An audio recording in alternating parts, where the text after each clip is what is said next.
मैं हूं आपके साथ अंजना और आप देख रहे हैं यशभारत.com। आइए बढ़ते हैं आज की बड़ी खबर की ओर। आज के ही दिन प्रधानमंत्री नरेंद्र मोदी ने किया था नोटबंदी का ऐलान। जानिए 8 नवंबर का इतिहास। देश की अर्थव्यवस्था के इतिहास में 8 नवंबर एक खास दिन के तौर पर दर्ज है। प्रधानमंत्री नरेंद्र मोदी ने 2016 में इसी दिन रात 8 बजे दूरदर्शन के जरिए देश को संबोधित करते हुए 500 और 1000 रुपए के नोट बंद करने की घोषणा की थी। नोटबंदी की यह घोषणा उसी दिन आधी रात से लागू हो गई थी। इससे देश में कुछ दिनों तक अफरा तफरी मची रही और बैंकों के बाहर लंबी लंबी कतारें देखने को मिली। बाद में 500 रुपए और 2000 रुपए के नए नोट जारी किए गए। सरकार ने घोषणा की कि उसने देश में काले धन और जाली मुद्रा की समस्या को खत्म करने के लिए कदम उठाया है। देश के इतिहास में 8 नवंबर की तारीख पर दर्ज कुछ अन्य घटनाओं का सिलसिलेवार ब्यौरा इस प्रकार है। 1927 देश के अनुभवी राजनेताओं में से एक लाल कृष्ण आडवाणी का जन्म।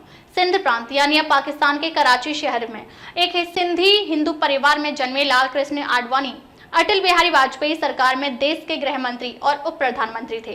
1972 अमेरिकी केबल टेलीविजन कंपनी HBO की शुरुआत हुई। 1971 में sometimes a great notion film का प्रसारण हुआ। 1920 आयरलैंड की जनता ने मैरी रॉबिन्सन को देश की पहली महिला राष्ट्रपति चुना। 1998 बांग्लादेश के पहले प्रधानमंत्री शेख मुजीबुर रहमान की हत्या के लिए 15 लोगों को मौत की सजा सुनाई गई। 1991 राहुल द्रविड़ और सचिन तेंदुलकर ने एक दिवसीय क्रिकेट में 331 रनों की साझेदारी करके विश्व रिकॉर्ड बनाया। 2013 फिलीपींस में भयानक तूफान हेयान ने कहर बरपाया। 10,000 से ज्यादा लोगों की मौत हो गई और लाखों लोग बेघर हो गए। तूफान ने एक बड़े तटीय इलाके में तबाही मचाई। 2016 प्रधानमंत्री नरेंद्र मोदी ने नोटबंदी की घोषणा की और 500 और 1000 रुपए के नोट बंद कर दिए गए।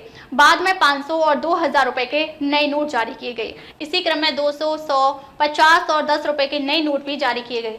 2016 सभी अनुमानों और जनमत सर्वेक्षणों के विपरीत रिपब्लिकन पार्टी के उम्मीदवार डोनाल्ड ट्रंप अमेरिका के 45वें राष्ट्रपति चुने गए।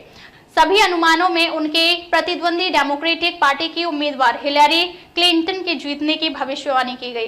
2023 प्रोफेसर अनुषा शाह ब्रिटेन की इंस्टीट्यूट ऑफ सिविल इंजीनियर्स की अध्यक्ष चुनी गई और इसके साथ ही वह संस्थान के 205 साल के इतिहास में अध्यक्ष चुनी जाने वाली पहली भारतीय बन गई। अब तक के लिए बस इतना ही। फिर मिलते हैं कैसे ही बड़ी खबर के साथ। तब तक के लिए नमस्कार और देखते रहिए यशभारत.com।